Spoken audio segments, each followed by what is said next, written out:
want to do a super quick lesson here on hand hold and grip with the drumsticks.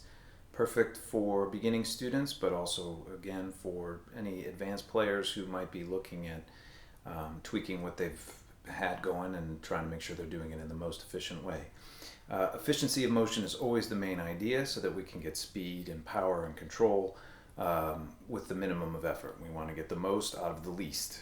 So the basic principle at work, it's pretty obvious, is the stick should always be moving in a straight line toward the surface, because the direction with which it strikes, the angle at which it strikes, will be the angle at which the stick comes back. So if you come in at an angle like this, the stick wants to come off over here. Or if you come in like this, it comes back towards you. So we always want to be moving straight down toward the surface. Same for the left hand. Okay, so as far as hand hold goes, you notice that the stick, which has an anatomy, the tip, the shoulder, the shaft, and the butt.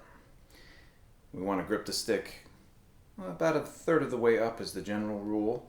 The one thing that I do, that I stress with students, and then it might be a little bit different than what you've been taught if you're learning from, say, a middle school band instructor, is that the fulcrum, i.e. the place where the stick turns, is not between the thumb and the first finger, but actually between the thumb and the second finger, these two here.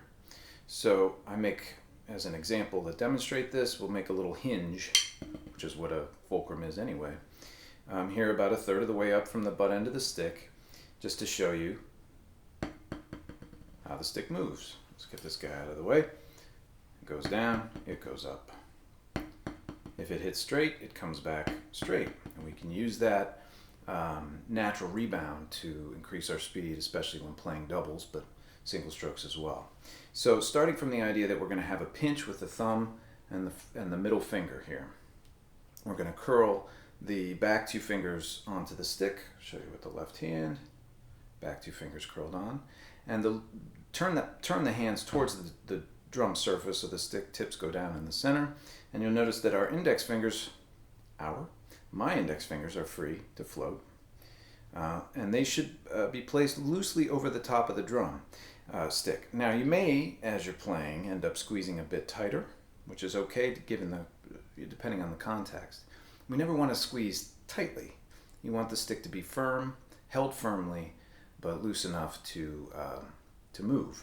And that's the idea of a fulcrum. The fulcrum means the thing is turning. So you can see how loose I'm holding the stick right here to make a stroke. Okay, the stick can turn in my hand, so I have this huge range of motion. And where it's turning is between the first joint of the middle finger and the fleshy part of the thumb. Okay, show you with the other hand. Might be easy to see. Okay, and if you doubt me about this first finger, or if you're ever questioning where it should be on the stick, take a look at the cover of Ted Reed's famous book, Progressive Steps to Syncopation. You'll see Ted with his wonderful traditional grip and his left hand up in the air like this, but his right hand holding in the match position. You'll see that his first finger in that picture is extended over the stick and pointed towards the ground. I like to think of it as almost like aiming, like a target. So we follow the first finger, the motion of the stick follows the first finger down towards the surface of the drum.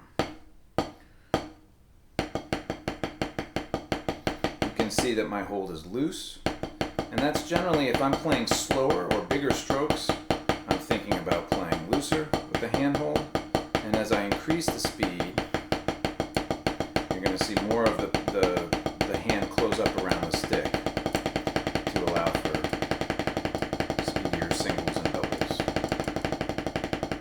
Okay. Notice that the tips of the sticks are making roughly a 45-degree angle that I'm hitting right in the center of the drum.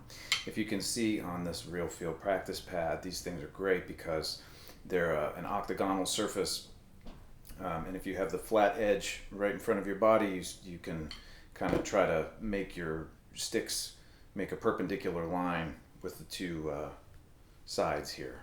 If that makes sense. Coming across like this and like this, got a nice 45-degree angle. Playing right in the center of the surface. Again, slower or bigger strokes, a little bit of a looser hand hold, and as we increase the speed, hand closes up. From there, you can do pretty much anything that you want to do. And that's, like I said, that's the basic approach. There's a lot more to it, obviously. Small motions that are going on, some of which you just have to figure out for yourself kinesthetically through experience. But the basic idea to proceed from is a grip between the thumb and the middle finger, creating a hinge that allows the stick to turn. Back 2 fingers, pinky and ring finger, pulling the stick into the palm of the hand, and first finger loosely dangling over the edge, tightening up as we increase speed. There you go. Hope that helps.